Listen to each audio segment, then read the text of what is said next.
Welcome back to our third part of Twin Hearts. Today we'll be focusing on St. Francis of Assisi's prayer. Before we move into St. Francis of Assisi's prayer, I would just like to highlight the previous two parts we have done in Twin Hearts. The first part was the invocation, and the second part was the explanation of the activation of the heart and the crown in Twin Hearts meditation. You can find these videos on my YouTube channel, Ivana Pastrenia, Temple Mite. And if you are interested to have further knowledge on Twin Hearts and other esoteric subjects, I will be recording more work in the coming time. If you have any questions, you can also email me. So moving into the prayer of St. Francis of Assisi in the Twin Hearts, part 3, we will start with where Master Choa Kok Sui leaves his last words were, "Silently repeat after me, Lord, make me an instrument of your peace." This is the first sentence from St. Francis of Assisi's prayer. Now, according to Google, Prophet Google, the prayer itself, even though people associate it with St. Francis of Assisi from the 12th century, where it was recorded, we don't know it's actually his, but St. Francis of Assisi did use this prayer.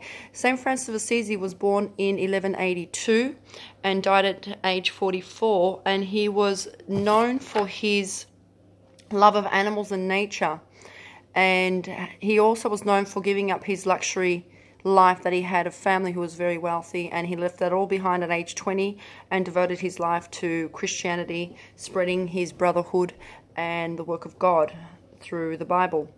So St. Francis of Assisi was ordained as a saint 2 years after he passed over. So the reason why I mention this is that was 800 years ago, and Master Choa Kok Sui has used this prayer again in Twin Hearts meditation. It is included into the Twin Hearts meditation because St. Francis of Assisi's prayer, if you really study the words deeply, it is a transformative prayer in itself. It's a form of alchemy in itself. And truth is universal. Truth never dies. So even over spaces of time, the truth does not disappear, you could say. This prayer is relevant today as it was 800 years ago. The way the Lord's Prayer is relevant today, the way it was back in Jesus' time 2,000 years ago, or even further in Atlantis. But there are other subjects, and we will look at that another time, going back in history. Anyway, let's move into the prayer itself. So we've done the first part. Silently repeat after me, Lord, make me an instrument of your peace. So what is he saying? Lord, make me an instrument of your peace. What the prayer is actually saying is that internally within you, there is obviously some conflict or some kind of dual nature, the animal and the angelic within you. And what the prayer is trying to do is shift you from a lower consciousness, the animal brain, which is usually quite ego-based or willful or proud or angry or whatever negative emotions there are in the animal, and trying to move you to a more angelic state, the higher spheres of your soul. So in our nature, we have this duality, and it's always been there. And it's a matter of us conquering as a soul, as you the soul, the higher self, conquering your lower animal self. So the Lord, so when he says, Lord, make me an instrument of your peace, he's actually talking about the descendants of the Holy Spirit, which is peaceful, blissful, coming down into you, cleansing your weaknesses. Feel the inner peace within you. I'm going to read the words directly. Feel the inner peace within you. Bless the earth with peace. Imagine there's a small earth in front of you, the size of a small ball. Feel the inner peace within you. Radiate this peace within into the earth. Feel the inner peace within you. Share it with the earth in front of you. Where there is hatred, let me sow love. So as I mentioned, this dual nature, we need that. Sometimes we get angry and we don't like somebody and we tend to ignore them or avoid them. So you have this back and forth pendulum of love and hate in us. What he's trying to say is to focus on the love aspect, which is the higher self. Feel the love within you. Feel the sweetness within you. Allow yourself to be a channel for divine love and divine sweetness. Now, as you do these higher practices and you bring in the peace of the higher self and the sweetness of the divine, there is that exquisite feeling of sweetness Bless the whole earth and every person, every being with love and sweetness. Imagine pink light radiating from your heart to your hands to the earth. So you're naturally bringing in the divine forces passing through you energetically out through your hands and into the earth. Where there is hatred, let me sow love. Allow yourself to be a channel for divine love. Where there is injury, pardon. Now, about the injury and the pardon, as I mentioned, we live in a dual world, and there is always challenges, and sometimes we have experiences where we resent people or we're upset, and these energies actually go towards the back of our solar plexus down towards the Ming Ming on our spine and sit there and harbour over time and may cause disease unless we transmute them or clear them or dissolve them. And this prayer, if you use it properly, if you use these words injury, pardon, you can actually transmute the Ming Ming and use it from injury to pardon. Means you're shifting it from the Ming Ming up towards the heart, you're pardoning and going further up into the crown, and you're releasing. So it's a form of alchemy in a sense, from the lead's hard energy to the gold, which is above the crown.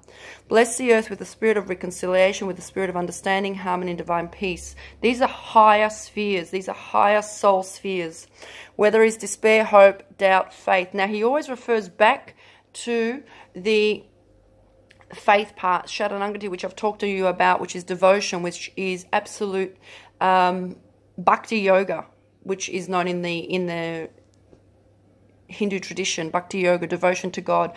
It's through devotion to God, through faith to God, that you can move mountains, which I've mentioned before. Hanuman in the Hindu tradition moved mountains.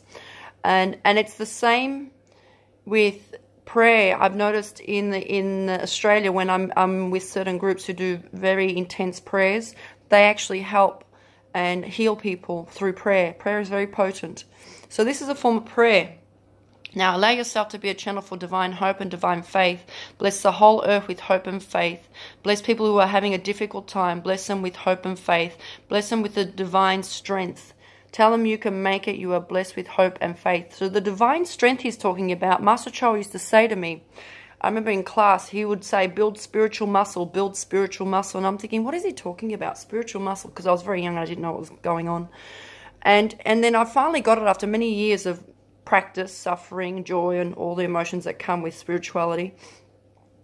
Divine strength is about spiritual muscle. It's about building the internal strength to be resilient to challenges on the outside that come at you, that you can't control generally. Divine strength is your spiritual muscle. So the gods work like this. So you're given certain practices, spiritual practices, twin hearts, Lord's Prayer, and other things that pranic healing and ahadic yogis practice.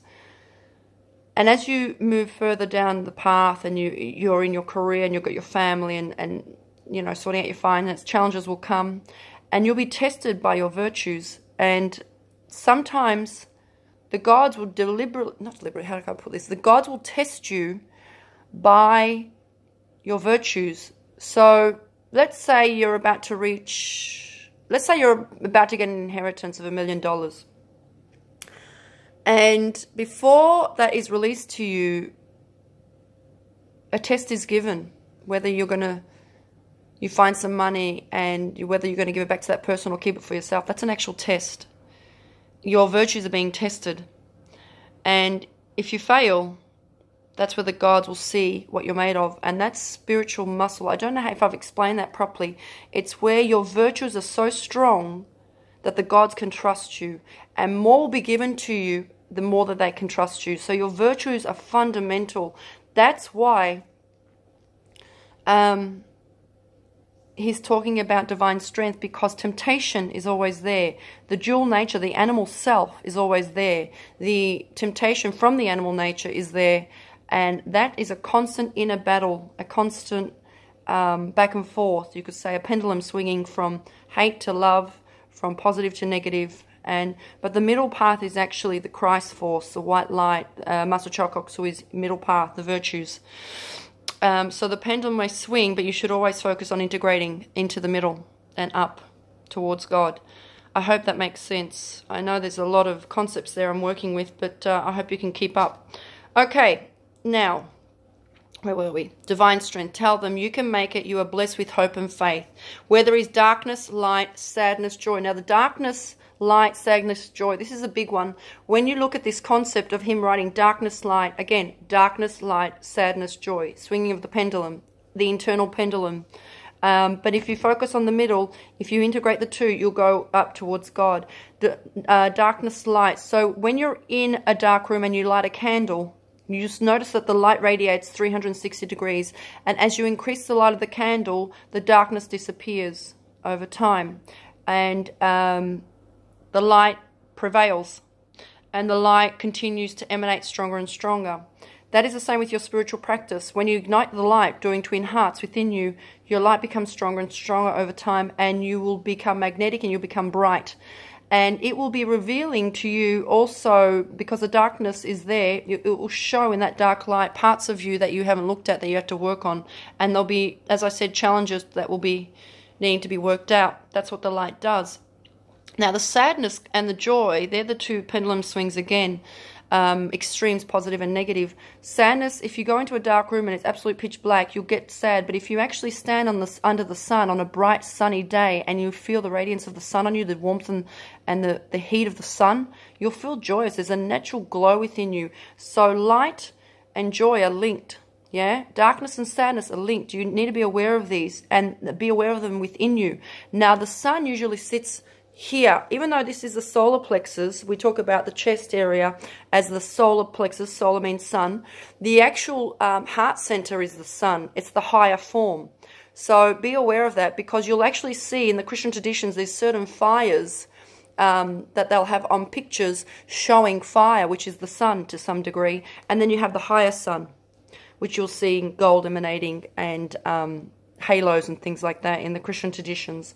I hope that makes sense. If you're not sure, email me. Okay, so be aware of the pendulum swinging within you, yeah? You've got the animal and the angelic forces within you. You have the animal, which is at the back of the brain. It's the oldest reptilian part of us, which is very ancient. And because it's so old, it's more dominant. And then you have the newer executive center, the angelic form of us here in the front, which is more recent, probably about 40 or 50,000 years old, I think, from my studies. And that needs to be more activated. The executive center, the angelic self, needs to be more activated. The virtues sit higher, yes? Okay, so from the heart of God, let the entire earth be blessed with loving kindness. So as you're blessing from the heart of God, so what's actually happening, what Master Choa Kok Sui is saying, from the heart of God, so you're moving up, back, higher, higher, higher, up, into the heart of God. So your soul is sitting in the heart of God, in the center of God. Let the entire earth be blessed with loving kindness. So you're sitting in the sphere of God. You're actually merged into God, and you're blessing the earth. If you can get that, that is phenomenal. You think about it, you are in the heart of God, the heart, right? You're blessed with loving kindness. Now, if you're in the heart of God, you are emanating light. You are magnetic, as I've talked to you earlier about the magnetism of Twin Hearts and pranic healing, of course. Allow yourself to be a channel for divine love and divine kindness. Bless the earth with love and kindness. Imagine golden light. Now, the highest form of alchemy is gold. Imagine golden light radiating from your hands to the small earth in front of you. So what's happened? You've gone up to God. You've merged with God, and this is really a basic version, but you get the picture. And you're radiating light. You're radiating gold. Your whole being is gold at this point from this prayer, right? That's what I mean by alchemy. From the heart of God, let the entire earth be blessed with great joy and happiness. Feel the divine joy and divine happiness. Allow yourself to be a channel for divine joy and happiness, and share the divine joy and happiness with the entire earth. So you're sitting literally in liquid gold at the moment in this prayer. I can feel it. Oof, okay. And then it says, be aware and let go. And this is where Master Choa Kok Sui moves into the 12 Oms.